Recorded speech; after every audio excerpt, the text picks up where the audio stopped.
They surrounded him at the gas station, 4 officers, hands on holsters, voices raised. "Show your ID. Keep your hands where we can see them." The man in dusty jeans and a faded hoodie complied calmly. He stood tall, posture military, face unreadable.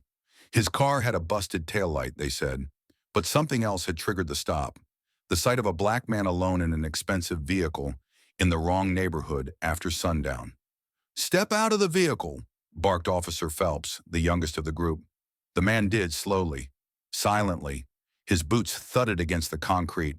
He moved with deliberate precision. "Why are you out here? Drugs in the trunk," another officer pressed. No one asked his name. He said nothing. One officer moved to pat him down. Another shoved him roughly toward the hood of the car. That's when he quietly said, "I advise you stop." They laughed. "Is that a threat?" "No," the man said softly, eyes still forward. "It's a courtesy." But they didn't listen.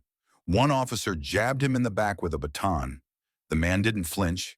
Then it escalated. 2 of them tackled him. The third joined in. The fourth pulled out zip ties. A small crowd gathered, recording with phones. One woman shouted, "You don't know who that is?" Still, they didn't listen. They threw him to the ground. Someone kneed his ribs. Another cursed at him. A boot came down on his hand, grinding it into the pavement. Then a badge fell out of his pocket. Not a police badge, a military one.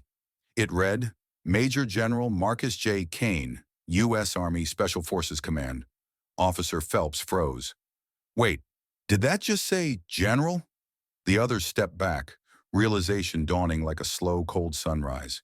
General Kane didn't move. He waited. The silence was deafening. "Sir," the senior officer said, his voice suddenly trembling, We didn't realize." Kane stood up. No help needed. He brushed himself off and looked each officer in the eye. "I commanded combat operations across 3 continents.